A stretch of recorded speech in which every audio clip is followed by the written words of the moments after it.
guys, I'm here at Pamela's garden to take care of some of these espalier pear trees which have got a bit wild over the last year. It's incredible how much growth these trees can put on.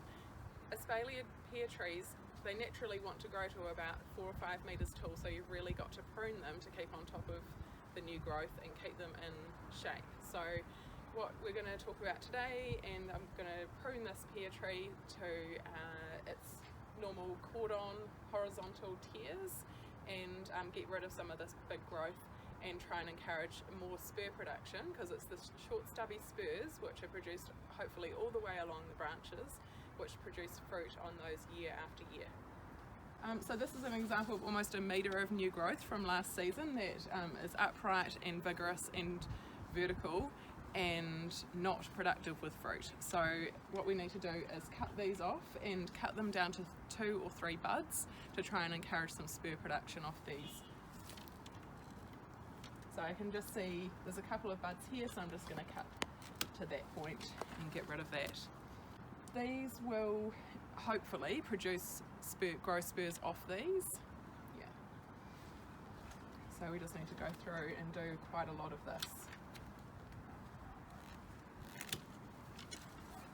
These top 2 branches here were meant to be the top tier, but they've got a bit strong and haven't been tied down, so we need to cut these off and use some of these more supple branches to become the top tier.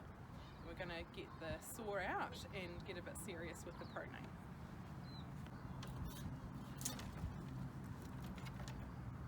So I'm just going to choose a couple of these branches that are smaller and supple to become the next tier of this top tier. So I've got one nice long one here, so I'll tie that down.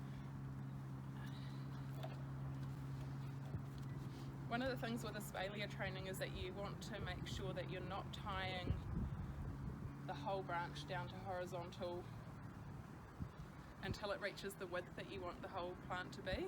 So when this branch reaches across to here, to where the next tree is, you'd want to tie it right down, but at this stage you just want to leave the last 20 centimetres or so free, because what happens with the sap flow is that it is harder and harder for the sap to flow along a horizontal branch, so you need to just leave the end bit free to allow the plant to actually continue growing out the end of it.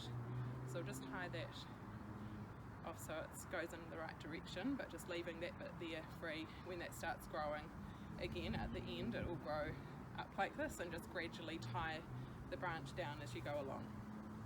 It's quite a lot smaller than the other one, but it'll hopefully catch up. With the amount of growth these put on, it's not going to take long. If it was an apple tree on a dwarf rootstock that don't grow as quickly, you'd probably balance up the size of these so they're more even. And then in that case you just prune to an outward facing or a downward facing bud, so that so if you cut here, you'd be encouraging that branch to grow out. You wouldn't want to prune to this bud here which is sitting on the top, because if you prune here that's just going to go straight upwards. It's going to be more tricky to prune to train it along. We don't have anything happening on this tier, so I'm just going to do some pruning to find another set of branches which are going to form this next tier of the espalier. Yeah, so I've selected those 2 branches here, this one and this one, because they're most symmetrical on the tree, away from the centre of the trunk, and they're going to be trained along like this, and all of the other upright branches are going to be removed so it looks nice and tidy.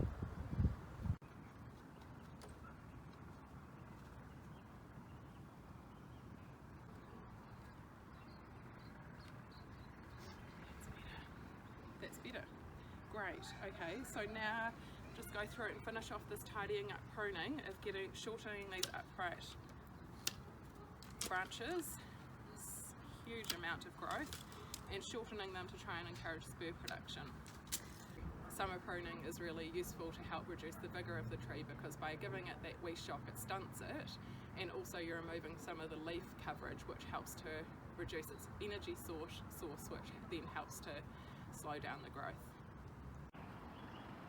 apple and pear trees are the easiest to espalier because almost all varieties produce fruit on spurs, and that's the short stubby growth that is all the way along the branches, and they produce fruit on those year after year. So it's important to encourage those and not cut them off, because that's where the fruit is going to be produced each year.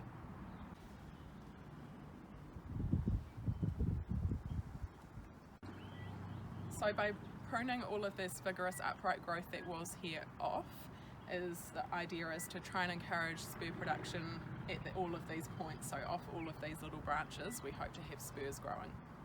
One of the possible sources of pest and disease issues for next season is mummified fruit sitting on the tree from last season, and we've got a good example of a dirty old pear sitting here. So it's a really good idea to remove any diseased or pest infected fruit from on the tree or around the tree. Diseases like brown rotten plums and other stone fruit, codling moth and pip fruit is a really good source of reinfection for the following season if that gross fruit is left around the tree.